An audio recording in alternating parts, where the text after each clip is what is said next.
Géopolis Télévision, dans les profondeurs de l'économie africaine. Tout de suite,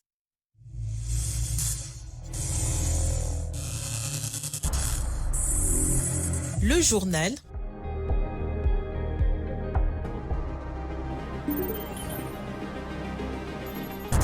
Ce journal vous est présenté par Fonds des promotions de l'industrie. Votre partenaire privilégié pour la réussite de vos projets.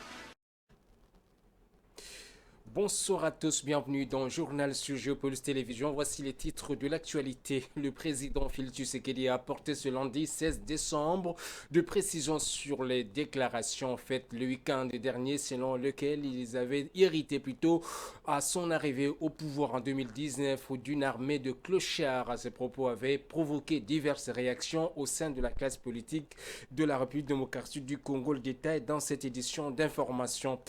À l'époque de fête de fin d'année, l'effervescence commerciale habituelle se fait attendre sur le marché quinois, particulièrement période pourtant synonyme de forte activité. Elle est marquée cette année par un ralentissement inhabituel des ventes. Les commerçants y voient les reflets des difficultés économiques auxquelles ils font face. Le détail également dans cette édition d'information. À l'étranger, installée au Congo depuis une dizaine d'années, la société chinoise Yinghua, spécialisée dans la production pétrolière offshore, vient de lancer son usine de production de gaz associée. Le produit sera à la fois exporté et vendu localement. Voilà tout pour les titres. Bienvenue dans le journal. Bonsoir à tous. Le président de la République démocratique du Congo a apporté ce mardi 16 décembre 2025 de précision sur ces déclarations faites le week-end dernier, selon lesquelles il avait hérité à son arrivée en 2019 d'une armée de clochards. Ce propos avait, vous le savez, provoqué diverses réactions au sein de la classe socio-politique du pays. Blaise Kouzola. Lors de l'ouverture de la première édition de conférence annuelle du service public à Kinshasa, le chef de l'État Félix Tshisekedi a indiqué que ces mots, dénonçant avec fermeté les conditions de vie des Congolais, notamment des militaires sous le règne précédent, n'avaient pas pour but de les mépriser.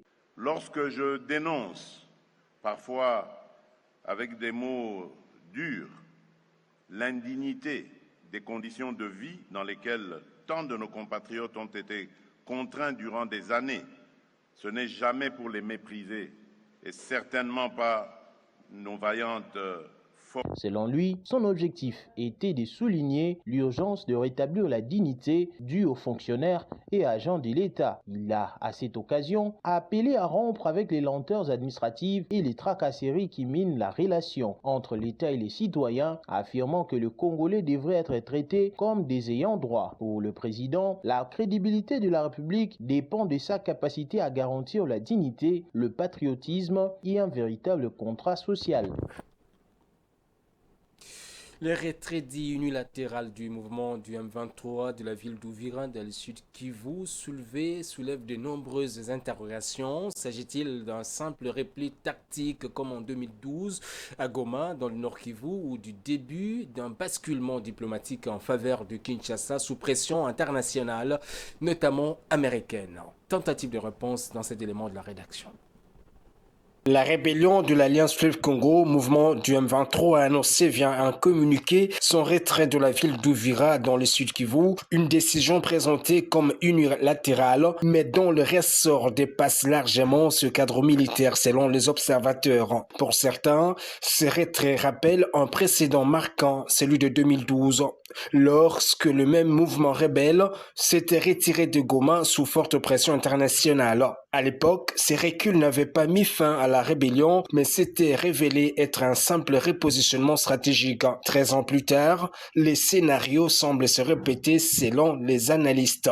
Uvira, ville stratégique du Sud Kivu, n'a pas été abandonnée à la suite d'un accord formel avec le gouvernement congolais. Aucun accord écrit, aucun mécanisme de vérification, encore moins un désarmement de combattants. Ce qui renforce la thèse d'un recul tactique plutôt qu'une capitulation au vu des experts qui en voudraient pour preuve les conditions posées par la rébellion avant d'opérer ces retraits. Sur le plan géopolitique, plusieurs signaux convergent vers une pression directe des États-Unis sur Kigali. Un échange téléphonique entre le vice-président américain Vance et le président rwandais Paul Kagame aurait précédé l'annonce du retrait. Pourtant, c'est Corneille Nangaa, figure de l'AFC, qui signe le communiqué alors même qu'il n'est pas impliqué dans les processus diplomatiques en cours à Washington entre la RDC et le Rwanda. Pour de nombreux analystes, ce détail est révélateur. Le M23 n'agit pas de manière autonome.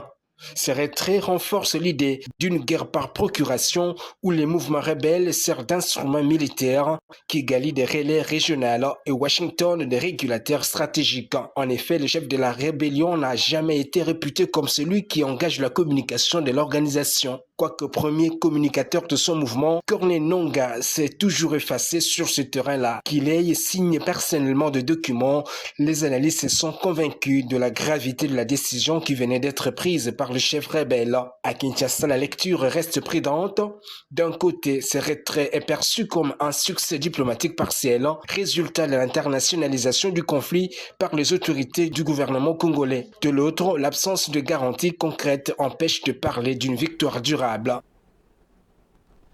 Et puis, dans un contexte de tensions croissantes à l'est de la République démocratique du Congo, les conseils supérieurs de l'audiovisuel et de la communication, CSEC, a décidé de sanctionner les chaînes internationales TV5 et France 24, accusées d'avoir donné la parole aux représentants du groupe rebelle AFCM 23. Ces médias font l'objet de mesures disciplinaires pour avoir enfreint une directive interdisant la diffusion de contenus liés à des groupes armés en RDC. Gigi Ndé pour le reportage. Le Conseil supérieur de l'audiovisuel et de la communication a annoncé l'ouverture des mesures disciplinaires à l'encontre des chaînes internationales TV5 Monde et France 24 accusées d'avoir accordé une tribune médiatique au mouvement rebelle AM23 actif dans l'est de la République démocratique du Congo. L'annonce a été faite par Christian Bossembe, président du CESAC, qui affirme avoir instruit les services compétents de l'institution afin que des dispositions appropriées soient prises à la suite de cette diffusion jugée contraire aux normes en vigueur. Je rappelle qu'une directive officielle, publique et même contraignante avait été édictée, interdisant formellement toute prise de parole médiatique aux groupes armés. Cette directive, malheureusement, a été violée de manière répétée par certains médias, notamment France 24 et TV5. Malgré les mises en garde claires de l'autorité de régulation, face à ces manquements, ce matin, j'ai instruit à nos services de convoquer ces médias concernés afin que des mesures appropriées soient prises. Parce que vous le savez, dans un état de droit, le respect des décisions de l'autorité de régulation n'est pas optionnel. Alors qu'une certaine opinion voit une dérive dictatoriale à l'égard des médias et atteinte à la liberté d'expression. Selon Christian Bossembe, le fait de tendre le micro à un groupe armé qualifié de mouvement terroriste et rebelle par les autorités congolaises constitue une violation manifeste de la directive claire du CESAC, laquelle encadre strictement le traitement médiatique des groupes armés opérant sur le territoire national. Rendons-nous dans la province du Katanga où la police nationale congolaise passe à la vitesse supérieure à l'approche des fêtes de fin d'année où plus de 400 présumés délinquants ont été arrêtés lors d'une vaste opération de sécurisation menée à Lubumbashi et à Kasumbalesa. Objectif permettre à la population de célébrer les festivités de 2025 dans la paix et la sécurité. Dans mon matin.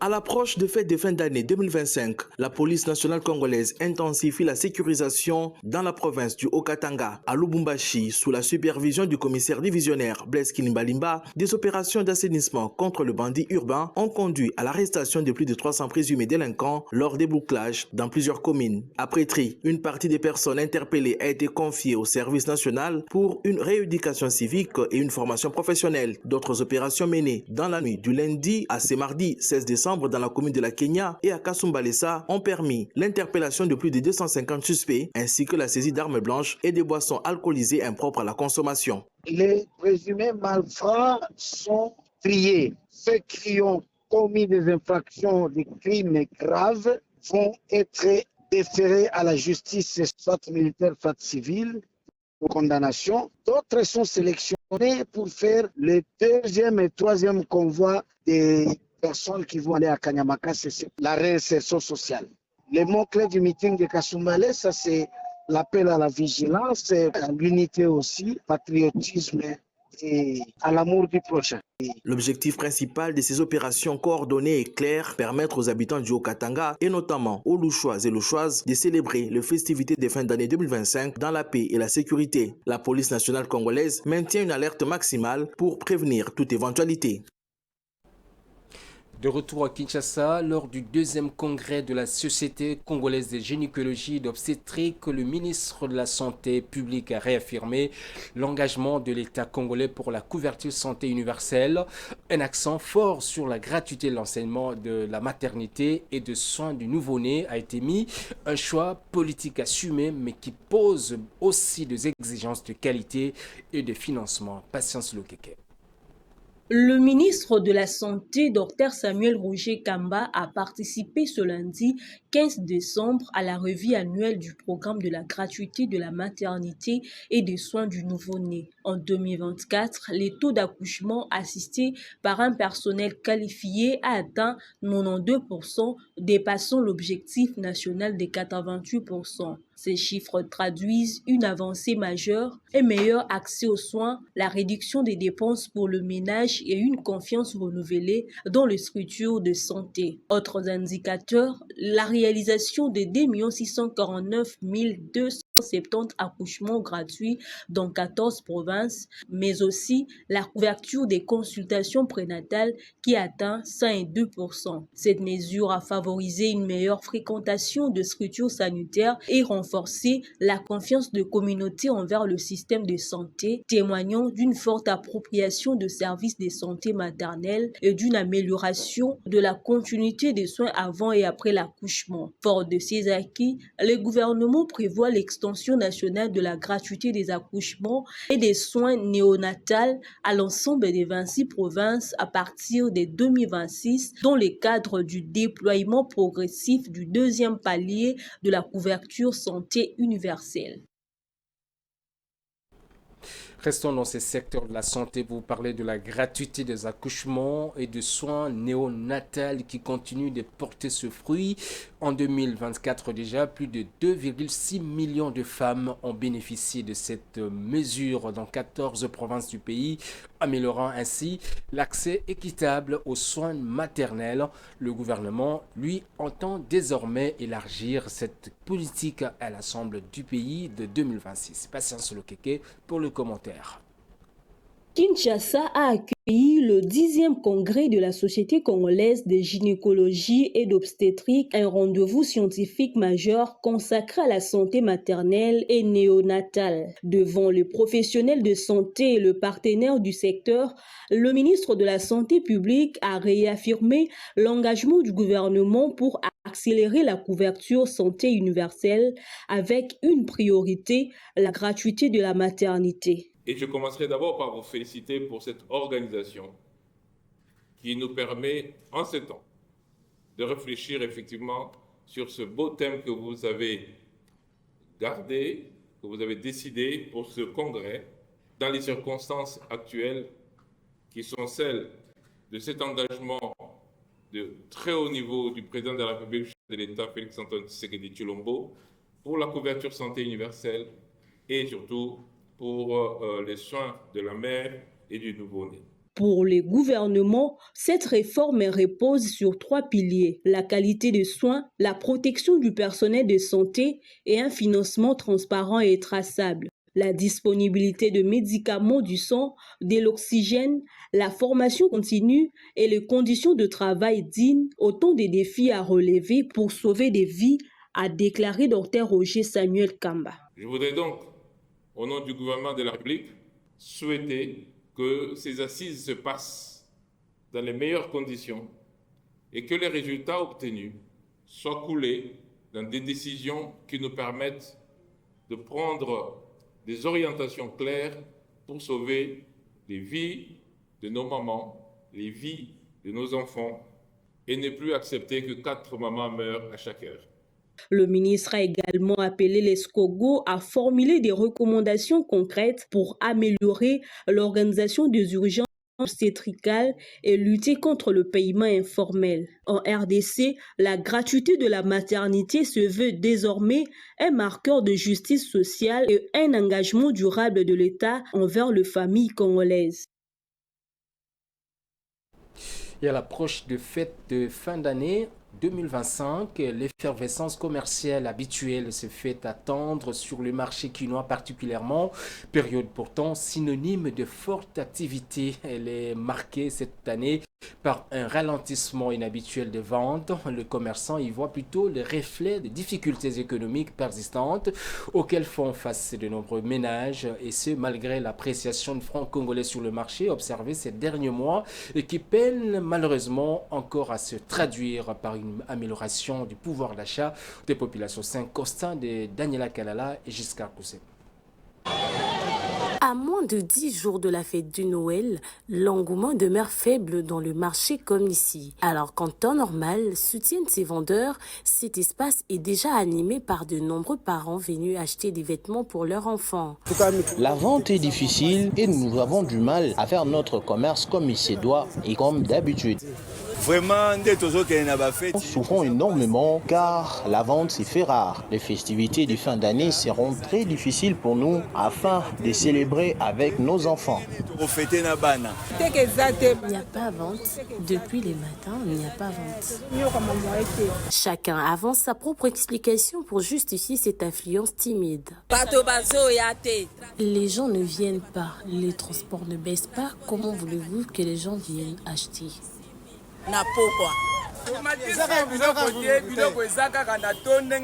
Depuis l'appréciation du franc congolais, l'argent ne circule pas. Certains biens sont au rabais, mais la population n'achète pas. Le soir, le moyen de transport coûte très cher pour nous et le gouvernement a mis à notre disposition des bus Transco, mais ces derniers roulent dans les heures tardives. Pour certains analystes, plusieurs facteurs peuvent expliquer ces manques d'engouement, notamment l'absence d'impact réel de l'appréciation du franc congolais sur le pouvoir d'achat, mais aussi la situation sécuritaire du pays. Toutefois, comme c'est souvent le cas, le commerçant espère un renversement de tendance dans les derniers jours à l'approche de Noël ou du Nouvel An. En bref, le Léopard de la République démocratique du Congo battent les Supolo Boys de la Zambie 2-0 grâce à des buts de Rocky Bouchiri et d'Arthur Maswaku. Ce match amical entre dans le cadre de la préparation de la Coupe d'Afrique des Nations. Le prochain rendez-vous est fixé pour le mardi 23 décembre 2025 à 13h30 entre la RDC et le Bénin pour le compte de la première journée de la CAN. On y reviendra avec force et détails dans nos prochaines éditions. Avant de passer à autre chose, je vois avec Daniela Kalala, on parlait justement de la situation sur le marché. Comment, de quel marché parlez-vous sur la ville de Kinshasa? Vous avez été où? Qu'est-ce que vous avez constaté?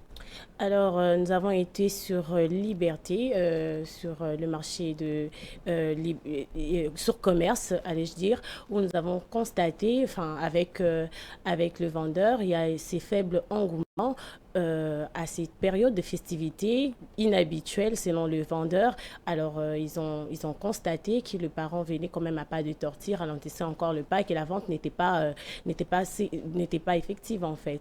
Alors, cela se justifie. Bon, selon plusieurs manières, nous avons fait déjà plusieurs constats. Nous savons très bien que les parents congolais ou encore la plupart de parents sont des fonctionnaires. Cela peut se justifier sur le fait qu'ils ralentissent un peu les pas en attendant peut-être d'être payés ou en attendant peut-être... Il y a plusieurs raisons qui peuvent justement justifier ces faibles engouements. Entre autres, comme je le disais, la plupart des parents congolais sont des fonctionnaires qui se disent, par exemple, j'ai patiente encore un peu, peut-être qu'on va me payer et ensuite j'irai faire les achats pour mes enfants. Ou encore, ça peut se justifier par le fait que dans la tête, dans les chefs de chaque Congolais, il y a un peu ces faibles niveaux d'épargne.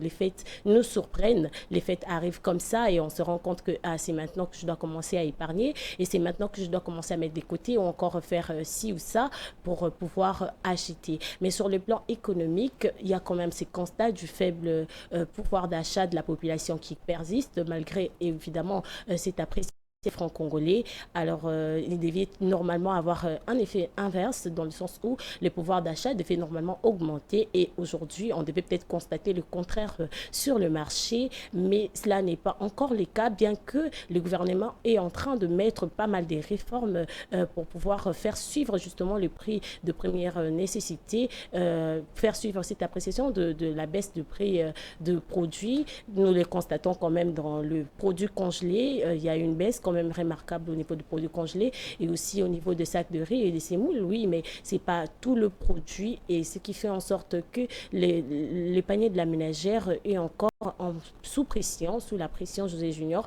Alors, c'est un peu le constat, mais comme quoi on attend, nous étant que journalistes, on patiente, on attend que cela changera jusqu'à arriver le 25 ou encore le 1er janvier. Et les constats là, vous le faites où? C'était au marché central de Kinshasa? Oui, sur commerce. Sur commerce, est-ce que vous avez une idée sur ce qui se passe sur l'ensemble de la ville, par exemple? On a des grands marchés comme Liberté et Gambela et les autres qui sont connus ici. Oui, nous sommes journalistes, on fait pas mal de reportages et le constat est le même qu'on a fait aujourd'hui. Il y a encore ces faibles niveaux, comme je le disais, d'engouement. Il y a encore les parents qui tardent, qui traînent encore le pied pour aller acheter. C'est pas l'habitude, c'est pas serré ou saturé comme on a l'habitude de le voir à chaque fin d'année. C'est un peu compliqué. Enfin, vous avez suivi déjà ces reportages. C'est juste un échantillon, mais dans plusieurs marchés de la ville de Kinshasa, il y a quand même ces constats toujours du faible engouement. Je vais terminer par là. Est-ce que la tendance actuelle est de nature à ce que la situation se maintienne ou il y a quand même des indications qui montrent que ça peut s'améliorer? Il peut y avoir un certain engouement à un certain moment parce que nous sommes je crois, la dernière semaine pour les festivités. Alors, je le disais dans mon intervention que les Quinois, je parle des Quinois parce que je suis quinoise, nous avons ces constats-là que les parents ont l'habitude de retarder un peu, de traîner les pieds pour aller acheter maintenant. Pourquoi? Parce que la plupart d'entre eux sont des fonctionnaires. Vous voyez, ils attendent la paye et aussi il y a ces niveaux d'épargne qui est faible et aussi on patiente en fait, on attend et étant que journaliste, peut-être je pense qu'on reviendra ici pour voir si ça continue ou pas. Merci beaucoup avec cette note d'espoir que je me sépare avec vous. En tout cas, merci beaucoup pour cette intervention. Le journal, lui, se poursuit par la Coupe d'Afrique des Nations qui est l'apogée du football africain et de nombreuses légendes y ont écrit leur page du soir. Mais qui sont les meilleurs buteurs de tous les temps? La réponse dans cet élément de la rédaction rendu par Blaise Kuzola. Le football prend vie lorsque 2 buts sont marqués. À quelques jours de la CAN 2025 au Maroc, voici une liste de 10 meilleurs buteurs de la CAN au cours de ces 60 dernières années. Entre 10 et 18 buts inscrits, plusieurs joueurs ont marqué l'histoire de la Coupe d'Afrique des Nations. L'attaquant camerounais Samuel Eto'o mène le classement des buteurs de l'histoire de la CAN avec 18 buts marqués lors de 6 tournois. Il passe en 2008 devant l'Ivoirien Laurent Pokou qui avait inscrit 14 buts lors de CAN 1968 et 1970. Eto'o a mis un terme à sa carrière internationale en août 2024. Laurent Pokou est l'un des plus grands joueurs de l'équipe nationale ivoirienne. Il a participé aux éditions 68 et 70 de la CAN où il a fini consécutivement meilleur buteur. Décédé le 13 novembre 2016, il était considéré comme une véritable légende du football en Côte d'Ivoire. Rachid Yekini est un joueur qui a fait de merveilles dans l'équipe nationale nigériane. Yekini a été étincelant pendant la CAN 94 où il a terminé meilleur buteur de cette édition avec 5 buts inscrits. Ayant participé à l'édition 63 de la CAN où il a inscrit 6 buts, Hassan El Zazli est vu aujourd'hui comme l'un des meilleurs buteurs du championnat égyptien avec 187 buts. Hassan El Zazli est décédé le 20 avril 2015 à l'âge de 71 ans. Patrick Mboma a marqué les esprits sous la tunique de Lions Indomptables. Ballon d'or africain en 2000, il a remporté la CAN la même année ainsi qu'en 2002. En 2004, il prend sa retraite internationale après la CAN 2004 où le Cameroun s'est fait éliminer en quart de finale. Mais lui termine meilleur buteur de la compétition. Le légendaire buteur du Pharaon aura été de toutes les campagnes victorieuses avec l'équipe égyptienne. Il détient par ailleurs le record de nombre de buts inscrits dans cette sélection, 83 au total. Osam Hassan a aussi marqué 12 buts durant ses années de participation à la CAN. Didier Drogba a marqué l'histoire du football ivoirien. Il a inscrit 11 buts pour toutes ses participations à la CAN. Il est également reconnu comme le meilleur buteur des éléphants. Drogba a pris sa retraite internationale en août 2014. Plusieurs joueurs ont atteint la marge des 10 buts pendant leurs différentes participations à la CAN. Il s'agit notamment de Kalou Chaboualia. C'est probablement le meilleur joueur gambien de tous les temps. Il fut nommé Ballon d'or africain de l'année en 88 par le magazine France Football. En 96, Boualia finit meilleur buteur de la CAN avec 5 buts. Après avoir été vice-président de la Fédération des Zambie de football, il a été élu président en 2008. Moulambandaï de la RD Congo est en effet reconnu au plan africain comme le joueur ayant marqué le plus grand nombre de buts en une seule édition de la CAN. Il avait inscrit 9 buts à la CAN 74. Pour compléter la liste, Mengistu Workou de l'Éthiopie, l'Ivoirien Joël Tchei et Franciledo Santos de la Tunisie. Il est à noter que le record de buts marqués sur une édition de la Coupe d'Afrique des Nations est détenu par Pierre Ndaye Moulamba de la République démocratique du Congo, ex-Zaïre, avec 9 buts en 74. Et tout de suite pour la page internationale, nous avons fini avec la page nationale.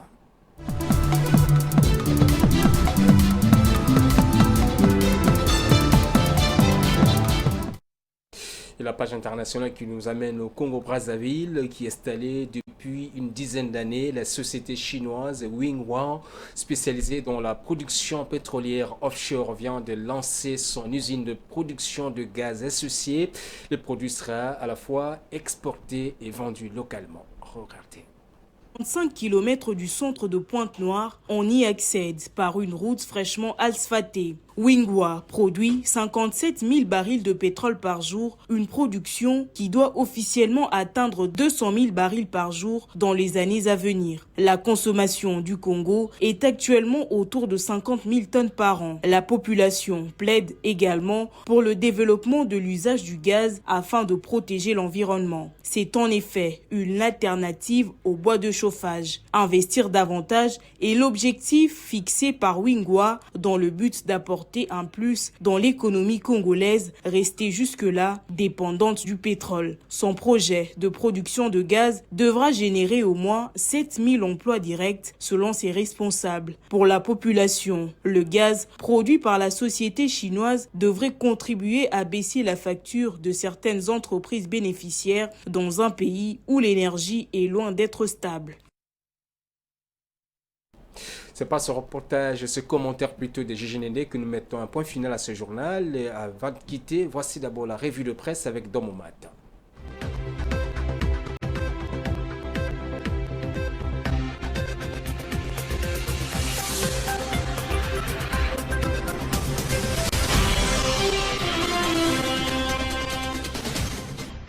Mesdames, Messieurs, bonsoir. Les journaux quinois parus ce mardi placent l'actualité sous les signes de la justice entre verdict historique, attentes populaires et tensions régionales persistantes. La Prospérité rapporte que l'ancien chef rebelle congolais Roger Lumbala a été condamné lundi 15 décembre 2025 par la Cour d'assises de Paris à 30 ans de réclusion criminelle pour complicité de crimes contre l'humanité commis par ses soldats en 2002-2003 en RDC. Le verdict le déclare coupable de complicité par ordre ou par aide ou assistance des crimes commis par ses troupes. Âgé de 67 ans, Roger Lumbala a été jugé au titre de la compétence universelle que s'octroie la justice française pour juger les crimes contre l'humanité. Le potentiel renchérit et souligne que dans une région ravagée par des guerres à répétition, alimentée par l'ingérence des pays voisins comme le Rwanda et l'Ouganda et par la lutte acharnée pour le contrôle des ressources minières et naturelles, cette décision est perçue comme un signal fort. Le journal évoque un message adressé à d'autres figures controversées telles que Corneille Nangaa, Bertrand Bisimwa, Joseph Kabila, mais aussi à plusieurs responsables rwandais accusés de soutenir ou de commanditer des crimes contre les populations civiles. Info 27 estime que la justice française a posé un acte dont la portée dépasse largement les cadres judiciaires. Le verdict inscrit définitivement les crimes commis en RDC dans l'espace du droit international, là où ni les frontières, ni les alliances régionales, ni la clandestinité des groupes armés ne suffisent plus à protéger leurs auteurs. Lumbala devient ainsi un précédent, un avertissement direct adressé aux dirigeants actuels de l'AFC M23 et leur cercle politico-militaire. Violences sexuelles de masse, exécutions sommaires, enlèvements et déplacements forcés documentés par Amnesty International et d'autres ONG s'accumulent désormais comme des pièces à conviction. Géopolice Hebdo élargit les regards au front diplomatique et sécuritaire. Alors que la situation se dégrade avec des combats quotidiens et la chute de plusieurs villages, dont Ouvira, le Conseil de sécurité paraît dépassé. Jean-Michel Lacroix, secrétaire général adjoint de l'ONU, a mis en garde contre un embrasement régional aux conséquences incalculables. Les États-Unis, par la voix de Mike Waltz, accusent le Rwanda de maintenir entre 5 000 et 7 000 soldats en RDC, de déployer missiles solaires, armes lourdes, drones, suicides et artillerie pour aider le M23. Marco Rubio parle d'une violation flagrante des accords de Washington, tandis que le Burundi dénonce des bombes envoyées depuis le Rwanda et promet de ne pas rester le bras croisé. La référence plus revient enfin sur la scène intérieure. Samedi 13 décembre, au stade de Martyrs, le président Félix Antoine Tshisekedi a fustigé la corruption, les détournements et les antivaleurs. Pour une fois publiquement, note la consoeur, le chef de l'État a parlé le même langage que le cardinal Fridolin Ambongo. Les églises et confessions religieuses emboîtent désormais le pas, dénonçant les inversions des valeurs et les dérives des dirigeants, quelle que soit leur parcelle d'autorité. Des églises parlent le même discours que la plus haute autorité de l'État. Fin de cette revue de presse. Au revoir. Et ce journal est complètement terminé. Voici les titres de l'actualité de ce mardi. Le président de la République, Félix Tshisekedi, a apporté ce mardi 16 décembre de précisions sur ses déclarations faites le week-end, selon lequel il a hérité à son arrivée en 2019 au pouvoir d'une armée de clochards.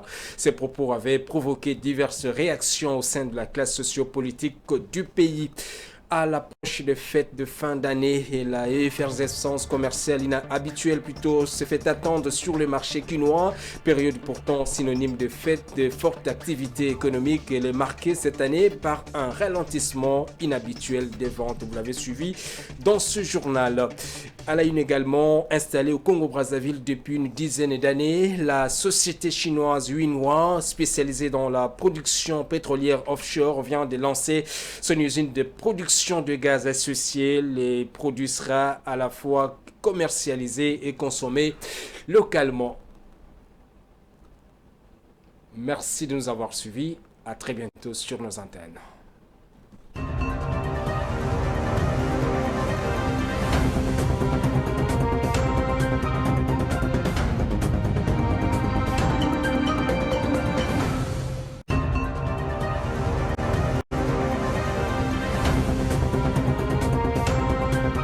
Ce journal vous a été présenté par Fonds des promotions de l'industrie.